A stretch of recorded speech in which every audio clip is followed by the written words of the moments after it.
All right, so I posted a reveal of this on Facebook and it got overwhelmingly positive compliments, and I am super appreciative of that. But one of the comments was asking for a tutorial. So I thought I'd try and go through and show you guys how I made this and then how you could make it too. So this is what is referred to right now as glass painting.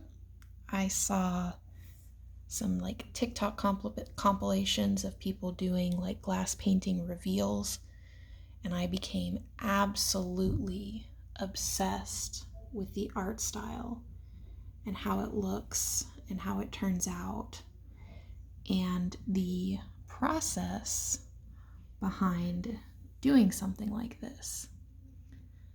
So this one right here technically is not a glass painting. This is just like a little acrylic sheet. You can see it's kind of flimsy, but I'm going to try and go through and show you guys how I did this, because the whole idea is that you kind of have to paint in reverse. So you have this messy little thing on the back side, and then when you flip it over and show it, you get all these cool details and the color really pops behind the lines and everything. So the first thing you're going to want to do is, depends on how good of an artist or how comfortable you feel. You can either freehand like a sketch, or you can use a reference image. I used a reference image. I'll try and post that with this if I can, if I remember to, but I had a reference image, and then what I went ahead and did was create this sketch based on it. So I did it in pencil first, and then I outlined it with a black marker. That way it would be a little bit thicker. And then what you do is you place your glass or your acrylic sheet over it, and you'll want to line up the edges. And then what really helps to make this go a lot more smooth is if you tape down the sides of it. That way this isn't shifting while you're working and the lines get off and everything. But one of the main things you need to remember when you're doing this is that you actually have to create your image in reverse. So if you have a reference photo or something that you're going off of, you're going to want to flip the image and do the sketch that way, because when you have it on your glass and then you flip it, the image is going to come out right side. It doesn't, I guess if you're okay with it being, mirrored, then that's up to you. You can go ahead and just draw it straight from the reference as is, but I went ahead and I'm flipping mine. I actually have a funny story about that coming up. I forgot to do it on one of mine originally, so I had to redraw it like 3 times. It was a nightmare, absolute nightmare. But anyway, you get your sketch, you outline it, you put your glass on top, and then you're gonna need a marker. Now I've seen people use like Sharpies, just plain old Sharpies, or like oil-based Sharpies. But what I found I like to use are these paint pens. I got these at Walmart. They're opaque. It's just like basically acrylic paint in a tube. It's got a fine tip on here so you can do your detail work. I've got one of these in black and one in white. So once you have your glass or your acrylic sheet over the top of your sketch, you're going to take your marker and you're going to draw your little outline, whatever it may be. And the cool thing about this and drawing on glass with paint and paint-based markers is that once this dries, you can actually scratch at the surface of this to erase this, and I'll show you that here in a little bit. I'm going to give it a minute to dry while I go on and talk about the rest of the stuff. But once you have your outline traced and you've gone through and used your little like stick thing to erase any lines or maybe mistakes that you didn't actually mean to draw, that's when you're going to start layering on the paint. What I use to scratch away the paint marker is just like one of these orange sticks. I happen to have a lot of these around just because when I do my nails, I need them to like, you know, push back the cuticles, and it helps with filing and doing different kind of nail polish designs and stuff like that.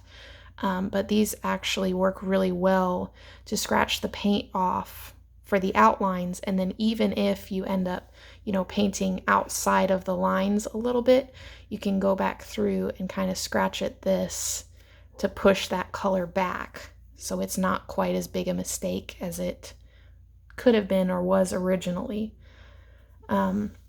When you are done like scratching off your mistakes and stuff like that, I like to keep one of these nice fluffy brushes. I haven't used this for anything, but it's really good for like dusting away those paint crumbs and stuff like that. When you get started on your painting, you're going to want, you know, several different kinds of paintbrushes, just different sizes. The really little tiny ones here are great for like different detail work in the eyes and like the really tiny sort of points in the hair and different things like that. Or if you just have like really small details and bits of color that you want to do, if you've got a large area to go over, this is really nice for that. But one thing you want to really keep in mind when you start putting paint on here is that it's got to be thick. So if you just paint over this, one, you're going to have a lot of like brush strokes in your design and it's going to look really blotchy. And second of all, the light's going to shine through. So if the paint's not thick enough, if it's not opaque, then it's going to look weird when you flip the image over and you have your final big, you know, pretty reveal and everything. So that's one thing you want to keep in mind. You have to really just glob that paint on, and you can kind of see just how rough and bumpy the paint is here because of how thick I've gooped it on. And this takes just forever to dry. And that was honestly my biggest frustration with this piece, is just having to wait hours and hours between colors for it to dry. If you're careful and you want to be daring, you can kind of bump up against the other colors, but I didn't really want to risk it. Let me see. I think this is probably dry now pretty well. So I'm going to show you how it works, and you can actually just kind of erase things that you don't want, that you didn't mean to do, and then you can just kind of clean it up once you're done. But yeah, that's pretty much all that there is to it. You got to have your reference image if you want. You've got to make your sketch, make sure it's mirrored. That way when you flip over your product at the end, then it's fine.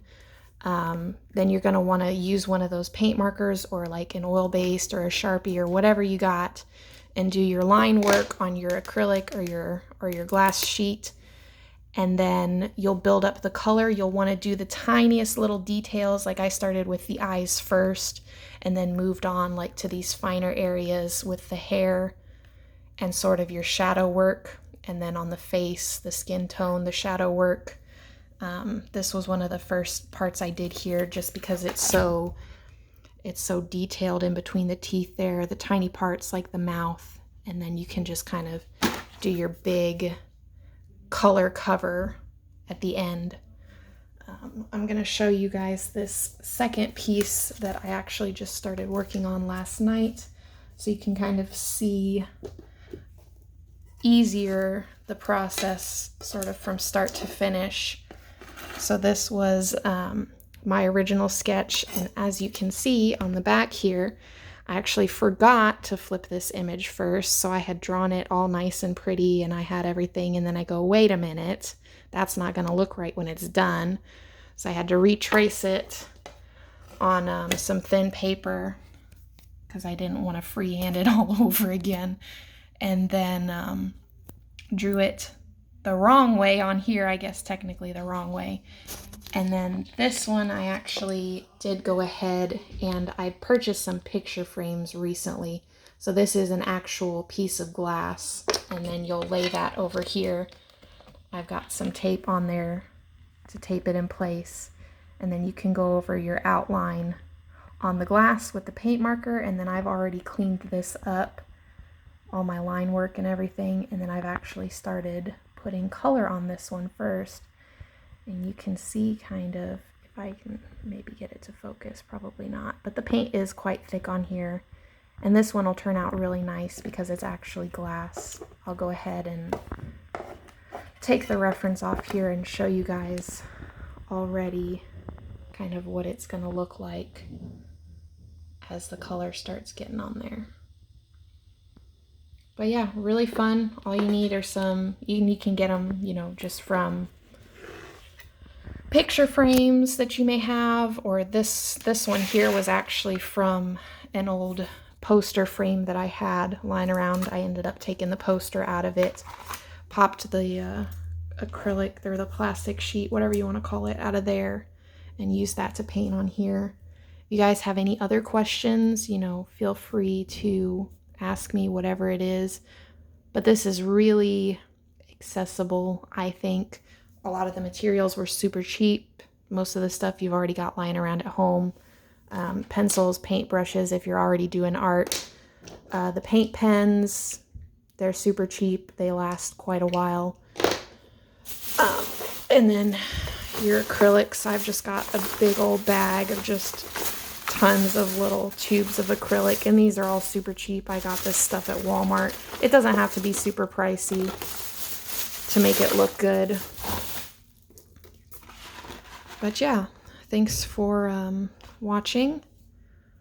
And if you guys decide to do some of this too, make sure you let me know how yours turns out. That way I can give you guys some love on your art designs too.